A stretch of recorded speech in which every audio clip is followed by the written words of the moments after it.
Hi, this is Joe again with another review. Before starting this video, to continue my uh, theme of doing my stuff with Marilyn Monroe, this week was the 90th anniversary of her birth. I figured to do a show instead of doing one of her movies, a review of one of her films. I'm going to do a review of a reality show that took place in 1992. It was a live show called The Marilyn Files. That's the subject of this review. Now, The Marilyn Files was aired live in syndication back in 1982, and this is still one of the days we have four networks with ABC, NBC, CBS, and Fox. And it was like before you had the WB network and UPN. Anyway, being on a tangent, The Marilyn Files were hosted by Bill Bixby from The Incredible Hulk and My Favorite Martian. And this is actually the third show that he actually aired live about a death or an infamous death of a famous celebrity. He did two on Elvis Presley, called the Elvis Files and the Elvis Conspiracy. I think the Elvis Conspiracy aired first, and the other one was the Elvis Files, which aired about a few weeks later. Now, the Marilyn Files aired on the anniversary, or at least a couple of days before the anniversary of Marilyn Monroe's death, which was August 4th, 1962. And this aired like a couple of days before then, maybe a couple of days in August of 1992, on the 30th anniversary. And so his Bill Bixby, and he was co-hosted the show with Jane Wallace. And the show, of course, dealt with theories of Marilyn Monroe's death. It was a 2 hour show. But on YouTube, it had the commercials about an hour and 25 minutes.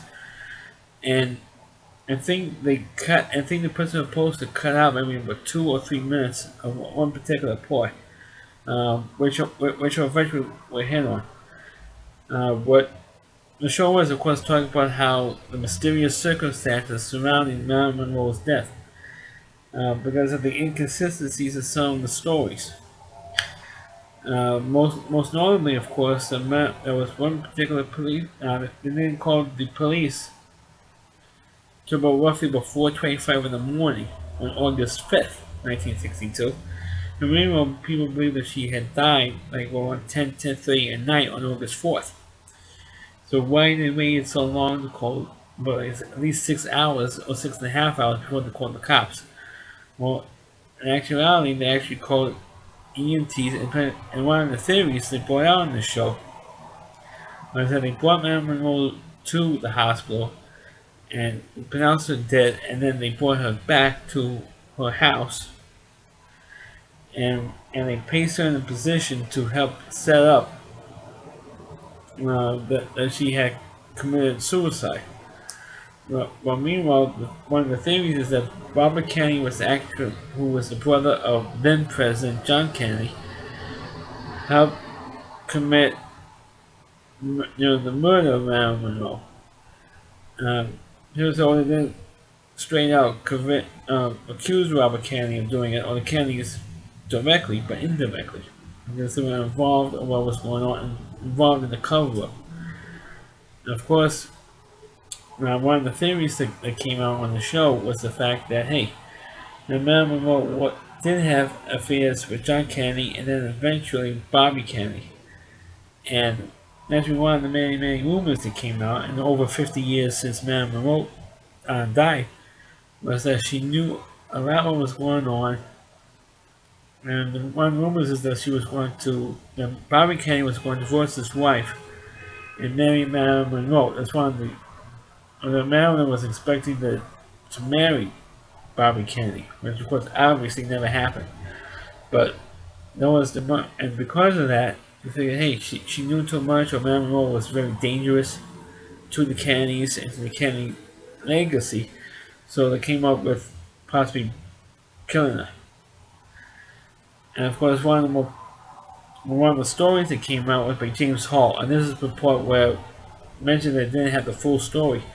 And kind of cut out like the very, very beginning of that story, but the majority of it was on the video that's currently on YouTube. So just look for the Marilyn Files 1992 live show, and you see it up there. And also there was a technical glitch because there was a noise that comes out throughout one particular segment on that show. But for the most part, it is an interesting show, and it is worth watching. Just if you're into conspiracy theories and into one of the celebrity deaths that hasn't really been brought out, except for maybe the famous Elton John song, Candle, the original version of Candle in the Wind, which talks about the death of Marilyn Monroe. Uh, but the show was, or the story was about a paramedic named James Hall, who actually felt that he actually had saved Marilyn Monroe's life. But then a psychiatrist came, a Marilyn Monroe's doctor came in and injected her with something and killed her. He was, oh, I have to make this look good, and injected her with something, and she died. And that's one of the other stories that came out, even though that the EMT, James Hall, his story has been discredited, and he said, oh, he never worked with, or the guy who he supposed to work with claimed that he never worked with him. He was off that night, or whatever it is, he never worked with James Hall. James Hall says, yeah, he did work with me, and it's like, one word against the other deal, so who do you want to believe? Type thing on that. But it is a stereotypical conspiracy theory show, and I think the reason why the Marilyn Files plus all the Elvis stuff was popular in the early 90s was because of the fact of the JFK movie. And Oliver Stone, of course, brought out the whole thing, the conspiracy theories with that. So now every famous or infamous death's gotta be a conspiracy theory. Now maybe sometime down the line I do a thing with the Elvis Files, the Elvis conspiracy, but right now I'm concentrating on the Marilyn Files because a couple of days this week I did a review of a couple of movies. So I'm concentrating on the Marilyn Files right now for this video. And I feel that the Marilyn Files is a very, very, very good show. And it's good to watch, especially, like I said earlier, if you're into conspiracy theories. I suggest you check the movie out, not the movie out, check the special out on YouTube. Because it is on YouTube, it's been up on YouTube for a while. I suggest you check it out.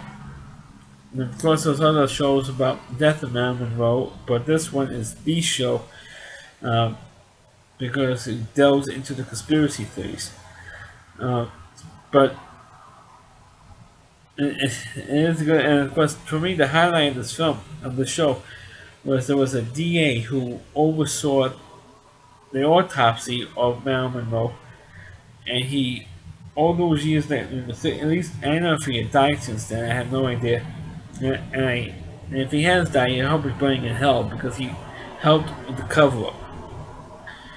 The reason why he helped with the cover-up is because he knows information he talked to a psychiatrist, a Marilyn Monroe psychiatrist, and says, hey, this was not, and the psychiatrist pretty much said to him, hey, this is not a suicide, it was murder.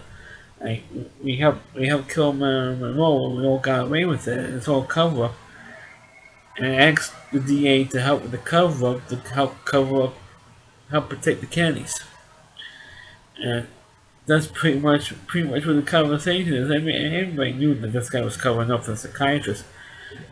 And so far, because no one is willing to, they did have a grand jury in 1985. At the end of the show, they mentioned the fact there was a grand jury in 1985, and the grand jury foreman says, hey, we believe that there was a conspiracy to kill Marilyn Monroe.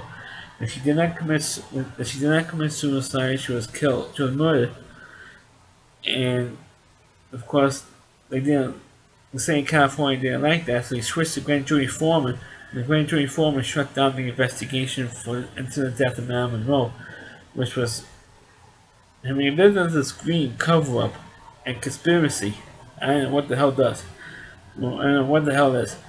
And of course, the DA, who was interviewed live on this show, you can tell he's covering up for the Kennedys, the Kennedy family. And for years, even at that time, the Kennedys have been accused of killing Marilyn Monroe. Unfortunately, nobody was willing, either then or now, to come forward and say, hey, the Kennedys were involved in the death of Marilyn Monroe. Nobody's willing, because they want to all protect the Kennedy legacy, because of what happened to John Kennedy was killed and Barbara Kennedy was eventually killed 6 years later after Marilyn Monroe's death. And no, maybe it's poetic justice. Both of them ended up being assassinated. Maybe it's poetic justice. But and because Bobby Kennedy and John Kennedy were killed after Marilyn Monroe died, so what's the big deal? So you mention what happened and that's it. Why can't they mention what happened? Well, they want to protect the Kennedy legacy. That's what it is. That's what it is. People want to protect the fantasy world of the Kennedy family, and that's pretty much why the cover up is still continuing to this day in 2016. So that's my review of the Marilyn Files. I know I'm doing a short video for a Switch, which is kind of nice to do. Please click on the video, please rate it, please subscribe to my channel, and please forward this video onto your Facebook pages. You can check out all of my videos, not only on my YouTube channel, but also at rowdyc.com. It's all WDY, C.com. The homepage is the Valley Reviewer, Christy Moore, the TV Trash guy. Check out all of his TV Trash videos, they're really terrific, and also check out all of his other content as well. Thanks for watching, catch you next time.